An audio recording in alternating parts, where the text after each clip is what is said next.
Bismillahirrahmanirrahim. Assalamualaikum warahmatullahi wabarakatuh. Halo, nama saya Revina Damayanti dengan NIM 200207222. Saya merupakan seorang mahasiswa Prodi Psikologi di Universitas Muhammadiyah Bandung. Tujuan saya membuat video ini adalah untuk memenuhi tugas akhir dari mata kuliah Al-Quran dan Ilmu Jiwa.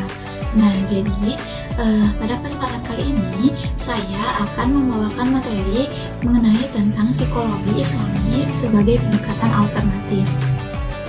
Nah, di dalam judul tersebut nantinya saya akan membahas beberapa subjudul yang sangat menarik untuk kita ulas. Yang pertama, saya akan membahas mengenai tentang sejarah psikologi Islami itu sendiri beserta dengan latar belakangnya. Yang kedua, saya akan membahas mengenai tentang pengertian dari psikologi Islami itu sendiri. Lalu yang ketiga, selain kita akan membahas sejarahnya dan juga pengertiannya, kita juga akan membahas mengenai tentang perkembangan psikologi Islami dari zaman ke zaman. Lalu yang keempat, di sini saya akan membahas mengenai tentang psikologi Islami sebagai sebuah pendekatan itu sendiri.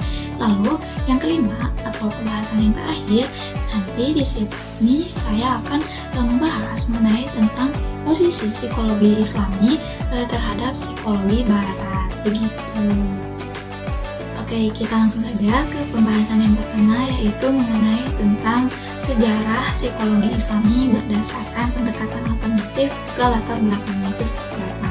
Nah, di sini dikatakan bahwa Islam merupakan suatu agama yang universal, di mana biasanya kita menyebut dengan agama yang rahmatan lil alamin. Nah, agama Islam ini memberi ruang yang sangat terbuka terhadap perkembangan sains. Dan juga dengan kebangkitan Islam ini sangat berkaitan dengan bidang keilmuan yang ada di dunia seperti ilmu ekonomi, ilmu hukum, sosiologi, antropologi, ilmu politik, juga psikologi, dan lain sebagainya. Di dalam buku yang berjudul Wawasan Islam yang dikarang oleh M. Quraish, di sana beliau mengutip salah satu pendapat dari salah satu tokoh yang cukup terkenal, yaitu Dr. E. Carroll, di mana beliau mengatakan bahwa pengetahuan manusia tentang dirinya itu sangat terbatas. Hal ini disebabkan oleh beberapa faktor. Nah, faktor yang pertama itu pada mulanya perhatian manusia hanya tertuju pada penyelidikan tentang materi saja dan terlambat untuk melakukan penelitian mengenai tentang diri manusia.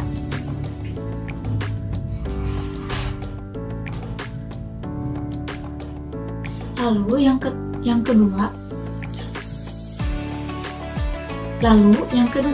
Bergson, beliau mengatakan bahwa sifat akal manusia itu tidak mampu mengetahui hakikat hidup.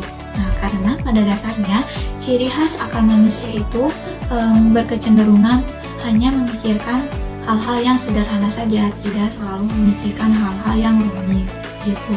Lalu yang ketiga, kehidupan manusia atau kehidupan perilaku manusia itu bersifat multi kompleks. Nah, di sini dikatakan bahwa manusia itu tidak bisa hanya didekati lewat penelitian-penelitian yang nampak saja, namun harus dibarengi dibarengi dengan penelitian-penelitian yang lain. Hal ini dikarenakan oleh faktor fisik biologis, psikoedukasi maupun sosial kultural pada manusia. Agama Islam telah menjelaskan bahwa manusia merupakan satu-satunya makhluk ciptaan Allah yang mana di dalam unsur penciptaannya itu terdapat ruh ilahi atau ruh ketuhanan. Lalu selanjutnya di dalam sejarah psikologi Islam ini terdapat beberapa fase dari sejarah sejak awal hingga sampai saat ini. Fase yang pertama itu sejarah psikologi Islam berawal dari sejarah manusia itu sendiri. Hanya mungkin pada saat itu ada psikologi, ada ilmu psikologi, namun belum disebut sebagai psikologi. Nah, walaupun pada prakteknya telah nampak nilai-nilai psikologis. Psikologi pada saat itu hanya termasuk ke dalam suatu piranti atau susunan-susunan etika dan ilmu filsafat saja.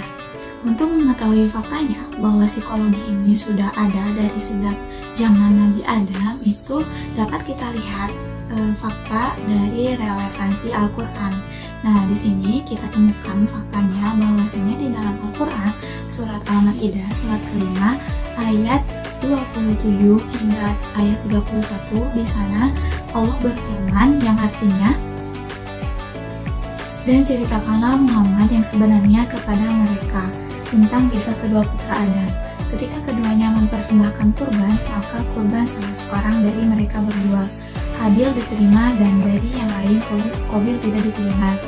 Dia Qabil berkata, 'Sungguh aku pasti membunuhmu.' Lalu dia Habil berkata, 'Sungguhnya Allah hanya menerima amal dari orang yang bertakwa. Sungguh, jika engkau Qabil menggerakkan tanganmu kepadaku untuk membunuhku, aku tidak akan menggerakkan tanganku kepadamu untuk membunuhmu. Aku takut kepada Allah, Tuhan seluruh alam. Sesungguhnya, aku ingin agar engkau kembali dengan membawa dosa, membunuhku dan dosamu sendiri.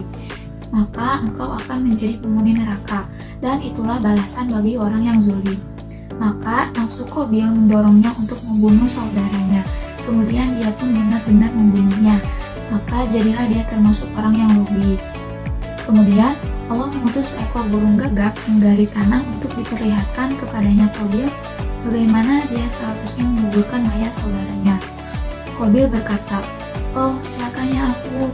Mengapa aku tidak mampu berbuat seperti burung gagak ini, sehingga aku dapat menguburkan mayat saudaraku ini?' Maka jadilah dia termasuk orang yang menyesal." Nah, jadi teman-teman dapat kita ketahui ya bahwa pertumpahan darah dalam sejarah kehidupan manusia itu disebabkan oleh dorongan nafsu godok, atau di dalam ilmu psikologi disebut dengan naluri kematian, dan juga kecemburuan yang berlebihan dari gejolak jiwa yang tak terkendali adalah realita yang tidak terbantahkan dari perilaku psikologis umat manusia.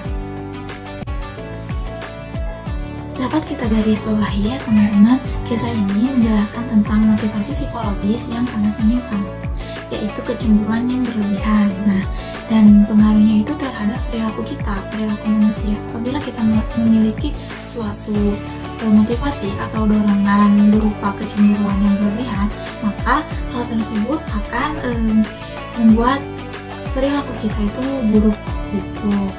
Nah, satu pelajaran lainnya yang dapat kita petik dari kisah tersebut atau dari kisah Qabil dan Habil ini, yaitu bahwasanya manusia juga dapat belajar melalui proses imitasi, di mana dalam kisah Qabil dan Habil ini Qabil meniru burung gagak menggali tanah untuk menguburkan saudaranya, yaitu Habil. Nah, proses peniruan ini di dalam psikologi dikenal sebagai asas perilaku atau behavioristik dari teori modeling, atau mungkin biasa disebut sebagai teori percontohan atau peniruan dari orang lain.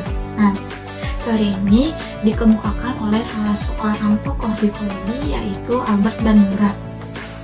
Lalu fase yang kedua dalam sejarah perkembangan psikologi Islami, yaitu tentang perkembangan psikologi ilmiah. Nah, perkembangan psikologi ilmiah ini di dunia Islam terjadi pada abad pertengahan.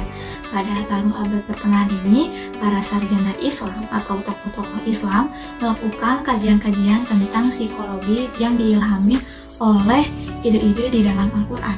Banyak sekali tokoh-tokoh yang merancang atau membuat sebuah gagasan psikologi Islam, salah satunya yaitu Al-Ghazali, atau bisa disebut sebagai Hujatul Islam pada tahun 450 sampai 505 Hijriah, atau setara dengan tahun 1043 sampai 1111 Hijri Masehi. Nah, di sini dikatakan bahwa Imam Al-Ghazali ini sangat memainkan peran penting dalam sejarah perkembangan semua cabang keilmuan gitu ya. Salah satunya itu psikologi. Nah, ada seorang tokoh yang bernama Abdul Hamid Al-Hashimi. Beliau merupakan seorang profesor psikologi di Universitas Raja Abdul Aziz Nah, beliau juga mengatakan bahwa orang yang pertama kali yang menamai cabang ilmu psikologi sebagai ilmu yang mengkaji jiwa dan behavior atau perilaku manusia itu adalah Imam Al-Ghazali. Masya Allah ya teman-teman, sangat mulia sekali Imam Al-Ghazali ini, sangat hebat gitu untuk bisa kita menjadikan beliau sebagai teladan. Di dalam kitab Imam Al-Ghazali yang sangat fenomenal di jagat raya yang berjudul tentang Ihya Ulumuddin, di sana banyak sekali membahas tentang jiwa dan perilaku manusia. Nah, Al-Ghazali juga yang membagi struktur kerohanian manusia ke dalam 4 dimensi, yaitu kolbu atau biasa disebut dengan al-qalb, yang kedua ruh, al-ruh, yang ketiga akal atau al-aql, dan yang keempat yaitu nafsu atau al-nafs. Nah, di sana dikatakan bahwa menurut Al-Ghazali atau menurut Imam Al-Ghazali, keempat unsur itu masing-masing memiliki 2 arti, yaitu jasmaniyah dan juga arti rohaniyah, begitu. Lalu pada fase selanjutnya itu sangat banyak sekali para pemikir Islam yang memberikan kontribusi terhadap perkembangan psikologi Islam itu sendiri. Nah, pada dekade ini kegandrungan pada wacana Islamisasi sains semakin meningkat, tak terkecuali di dalam bidang ilmu psikologi. Fase ini diawali dengan adanya Simposium Internasional Psikologi di Riyadh pada tahun 1978. Nah, simposium ini dilatar belakangi dengan ditutupnya sebuah fakultas psikologi di sebuah perguruan tinggi di Saudi Arabia. Kegiatan ini berusaha untuk mengkritisi teori-teori psikologi yang dipandang cendekiawan Muslim banyak menyesatkan umat Islam dan akidahnya. Jadi adanya penutupan fakultas psikologi di Arab, yang mana kegiatan ini berusaha untuk mengkritisi teori-teori psikologi dari Barat yang dianggap oleh cendekiawan Islam itu menyesatkan untuk akidahnya, untuk umat Muslim dan akidahnya. Nah, di dalam simposium ini ada salah seorang yang tampil pada acara tersebut, yaitu Malik B. Badri. Nah, Malik B. Badri ini menghadirkan sebuah pemikiran yang sangat kritis atas aliran-aliran psikologi Barat, terutama psikoanalisa dan psikologi behavioristik. Nah, pemikiran yang sangat kritis ini mendapat perhatian dari banyak kalangan. Maka Malik B. Badri menerbitkan sebuah buku, yaitu yang berjudul The Dilemma of Muslim Psychology pada tahun 1979. Nah, sebuah buku yang banyak menggairahkan diskusi di kalangan mahasiswa, aktivis, dan intelektual Muslim ini ya sangat ramai gitu ya. Setelah terbitnya buku B. Badri ini banyak didiskusikan oleh banyak kalangan-kalangan pada saat itu. Lalu setelah terbitnya tulisan B. Badri di Timur Tengah, juga terbit sebuah buku yang berjudul Nahwu Ilmu Al-Nafs Al-Islami, yang ditulis atau karya dari Hasan Muhammad Syarqawi pada tahun 1979 juga. Nah, ada juga buku yang berjudul Al-Nafs Al-Ma'asyir fi Al-Islam pada tahun 1983 yang dikarang oleh Muhammad Mahmud. Begitu teman-teman.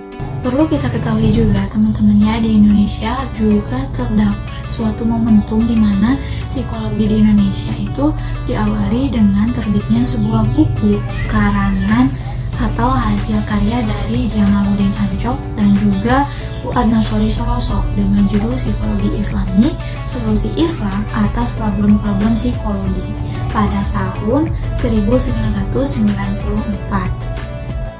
Nah, mungkin itu teman-teman singkatnya dari sejarah psikologi Islami muncul di dunia psikologi. Oke teman-teman, yang selanjutnya kita masuk ke pembahasan yang kedua, yaitu mengenai tentang pengertian psikologi Islami. Nah, Di sini terdapat sebuah ulasan pemikiran yang mengenai wawasan, landasan, ruang lingkup, fungsi, tujuan, dan metodologi psikologi Islam dari Hana J. Bastaman yang memberikan rumusan psikologi Islami sebagai suatu corak psikologi yang berlandaskan citra manusia menurut ajaran Islam yang mempelajari keunikan manusia dan pola perilaku manusia sebagai ungkapan pengalaman interaksi dengan diri sendiri, lingkungan sekitar, maupun dengan alam kerohaniannya. Nah, dengan tujuan untuk meningkatkan kesehatan mental dan juga meningkatkan kualitas keberagamaan setiap manusia. Nah, dari rumusan tersebut itu mengandung beberapa unsur. Unsur yang pertama yaitu corak psikologisnya. Unsur yang kedua yaitu berdasarkan citra manusia menurut ajaran Islam. Yang ketiga, keunikan dan pola perilaku manusia. Dan yang keempat yaitu interaksi dengan diri sendiri, lingkungan sekitar, dan juga alam kerohanian diri kita. Nah, jadi salah satu karakteristik manusia adalah adanya kesadaran untuk selalu introspeksi, berdialog dengan dirinya sendiri, dan selalu berhubungan dengan lingkungan alam fisiknya. Manusia juga dalam perspektif psikologi Islami memiliki ruh yang seharusnya memperluas lahan kajian dengan pengalaman kerohaniannya sendiri, begitu. Juga yang kelima, adanya unsur untuk meningkatkan kesehatan mental dan kualitas keberagamaan setiap manusia yang beragama. Nah, jadi teman-teman sebenarnya tujuan dari psikologi Islam ini sendiri itu adalah mental health gitu teman-teman, atau kesehatan mental. Nah, dimana di sini dikatakan bahwa kriteria sehat mental menurut pandangan Islami antara lain yaitu yang pertama, terbebasnya individu dari kejiwaan neurosis, dari gejala-gejala penyakit psikis.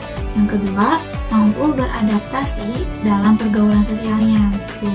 Yang ketiga, terjadinya harmonisasi di antara fungsi-fungsi jiwa, yaitu pada pikiran, perasaan, sikap, pandangan, dan keyakinan hidup, serta mampu mengoptimalkan dan merealisasikan potensi diri. Baik teman-teman, sekarang kita akan lanjut ke pembahasan berikutnya, yaitu mengenai tentang perkembangan psikologi Islami. Nah, di sini dikatakan bahwa dunia Islami pada saat ini itu sedang berada di bawah pengaruh budaya sekuler Barat.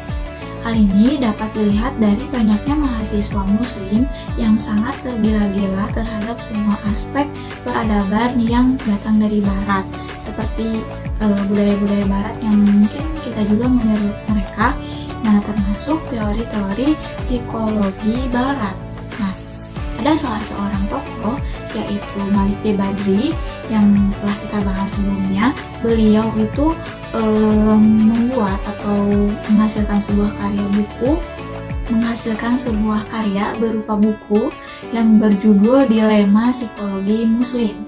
Ya, beliau itu mengungkapkan bahwasanya ada 3 fase perkembangan sikap psikolog Muslim terhadap psikologi modern yang berasal dari Barat, yaitu yang pertama ada fase infantuasi, yang kedua ada fase rekonsiliasi, dan yang ketiga ada fase emansipasi. Oke, kita bahas satu-satu ya teman-teman, dari mulai fase yang pertama. Nah, di sini katakan bahwa pada fase pertama ini para mahasiswa muslim itu sangat terpesona dengan teknik dan teori-teori psikologi modern. Nah, di mana mereka mengikuti sepenuhnya teori dan metode psikologi sekuler tanpa kritik. Nah, yang kedua, fase yang kedua merupakan fase penerimaan, di mana mereka mencoba mengadakan studi komparatif dan mencoba mencocokkan apa yang ada di dalam teori psikologi Barat dengan apa yang ada di dalam Al-Quran. Jadi setelah mereka terpesona akan teori-teori Barat, lalu mereka itu mulai menerima dan mencocokkannya dengan sesuatu yang ada di dalam Al-Quran. Lalu fase yang terakhir, setelah mereka menerima, setelah mereka tertarik terhadap teori Barat, lalu mereka menerima dan mencocokkannya, ternyata mungkin terdapat kekeliruan yang terjadi di dalam teori-teori barat itu yang terdapat di dalam teori-teori barat. Lalu di sini dikatakan bahwa mereka itu makin bersikap kritis gitu terhadap pandangan-pandangan psikologi sekuler dan mengalihkan perhatiannya pada Al-Quran, Al-Hadis, dan juga khazanah klasik Islam yang di dalamnya ternyata membahas struktur insan seperti nafs, qalbu, ruh, dan akal. Menyadari akan kekeliruan dari mahasiswa-mahasiswa tersebut, mereka itu mulai kritis dan menentang beberapa teori dari psikologi sekuler. Nah, terutama pada pandangan teori psikoanalisa dan teori psikologi behaviorisme. Nah, karena pada kedua teori tersebut itu sangat merendahkan martabat manusia sebagai hamba dan khalifah Allah gitu. Jadi mereka sadar gitu bahwasanya pada teori dua tersebut, yaitu teori psikoanalisa dan behaviorisme, ternyata di sana dikatakan bahwa manusia itu sangat rendah gitu. Lalu sedangkan pada pandangan humanistik yang mengakui bahwa potensi diri manusia itu ada gitu. Nah, hal ini sejalan dengan ajaran Islam. Hanya ini satu-satunya yang sejalan dengan Islam, yaitu teori humanistik. Lalu yang keempat, kita akan membahas tentang psikologi Islami sebagai sebuah pendekatan. Terdapat 4 aliran psikologi yang sudah berdiri sejak awal hingga saat ini, yaitu aliran psikoanalisis, aliran behavioristis, aliran humanistik, dan juga aliran psikologi transpersonal.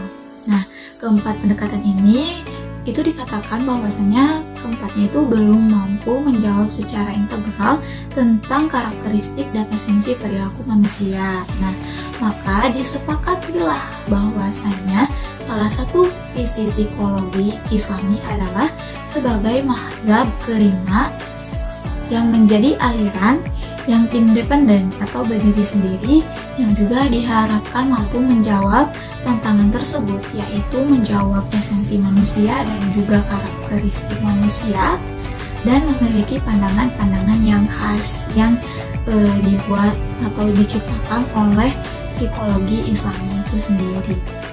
Jadi bisa disebutkan bahwasanya psikologi Islam ini merupakan sebuah aliran psikologi yang kelima, itu setelah aliran psikoanalisis, behavioristis, humanistik, dan juga psikologi transpersonal. Oke teman-teman, sekarang kita masuk ke materi yang terakhir, yaitu mengenai tentang posisi psikologi Islami terhadap psikologi Barat. Nah, di sini dikatakan bahwa psikologi Islam itu pada umumnya memandang bahwa teori yang berasal dari Barat itu boleh jadi bersesuaian dengan ajaran Islami, boleh jadi juga bertentangan. Namun, apabila teori tersebut atau teori dari Barat itu bersesuaian, maka akan direkonstruksi ke dalam paradigma psikologi Islami. Nah, seperti salah satu contohnya yaitu pandangan dari Dollard dan Miller, yaitu tentang frustration and aggression atau hipotesis mengenai tentang frustasi dan agresi, yang mengungkapkan bahwa frustasi akan menimbulkan rasa marah dan rasa marah akan menimbulkan atau memunculkan agresivitas, merupakan salah satu contoh pandangan psikologi Barat yang dapat diterima oleh psikologi Islami. Nah, dapat kita lihat ya kasusnya di dalam Al-Quran, cerita di dalam Al-Quran tentang frustasi, yaitu menimpa kepada Qabil dan Habil. Kita balik lagi ke cerita di awal, mungkin nyambung gitu ya dari cerita yang proses modeling tadi. Nah, ini kasusnya berbeda lagi. Ini kasusnya tentang Qabil yang merasa frustasi karena gagal untuk menyunting iklima yang cantik dan berakhir pembunuhan atas saudaranya yaitu Habil. Merupakan contoh dari kesesuaian teori Dollard dan Miller begitu. Namun teman-teman, di sini psikologi Islam tidak membenarkan pernyataan dari Dollard dan Miller yang mengenai tentang frustasi atau kemarahan itu akan menghasilkan sebuah agresivitas. Nah, karena psikologi Islam ini memiliki sebuah teori yang disebut dengan al-basit atau kelapang dadaan, yaitu sebuah ruang yang luas di dalam kolbu manusia yang memungkinkan menerima segala realitas apapun, baik itu realitas baik maupun realitas buruk sekalipun. Seperti salah satu firman Allah yang berkaitan dengan kelapang dadaan, yaitu sedikit kutipannya, yaitu bukankah kami telah meluaskan dadamu untukmu. Jadi mungkin di sini merupakan sebuah pernyataan bahwasanya nurani itu tetap menyerahkan diri kepada Allah gitu, apapun realitasnya, nurani kita itu siap menerimanya.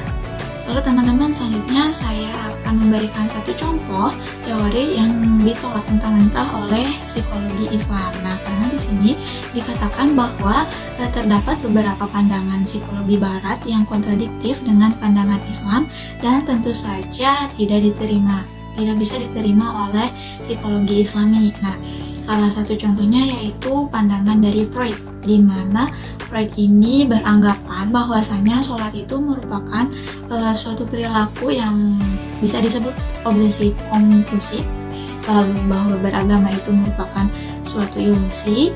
Terus selanjutnya keyakinan akan Tuhan itu sebagai pengalihan Oedipus kompleks, dan juga bahwasanya kebaikan dan kebenaran itu hanya berasal dari diri manusia dan tidak inherent dalam diri manusia. Maksudnya mungkin tidak sesuai dengan apa yang ada di dalam diri manusia. Nah, pandangan-pandangan tersebut, pandangan dari Freud yang ini itu jelas-jelas ditolak mentah-mentah oleh ajaran psikologi Islami. Oke teman-teman, mungkin cukup sekian ya pembahasan materi pada kesempatan kali ini. Dari tadi kita sudah membahas dari mulai sejarah, pengertian, perkembangan, hingga ke psikologi sebagai pendekatan dan juga posisi psikologi Islami sudah kita bahas satu-satu. Maka dapat disimpulkan psikologi Islam itu merupakan kajian Islami yang berhubungan dengan aspek-aspek dan juga perilaku kejiwaan manusia agar secara sadar ia dapat membentuk kualitas diri yang lebih sempurna dan mendapatkan kebahagiaan hidup di dunia dan di akhirat. Lalu keutuhan kepribadian dalam memasuki Islam itu merupakan satu kesatuan mental yang mencakup pengendalian nafsu hewani, pemikiran, motivasi, alam perasaan, peribadahan, keimanan, akhlak, dan seluruh kehidupan serta fungsi-fungsi kejiwaan dalam diri manusia. Oke, sekian pemaparan materi dari saya. Mohon maaf apabila terdapat banyak sekali kekurangan ataupun kekeliruan dalam pengucapan, baik itu ucapan maupun tingkah laku saya mohon maaf dan terima kasih telah menonton video ini dari awal hingga akhir. Sekian, terima kasih. Wassalamualaikum warahmatullahi wabarakatuh.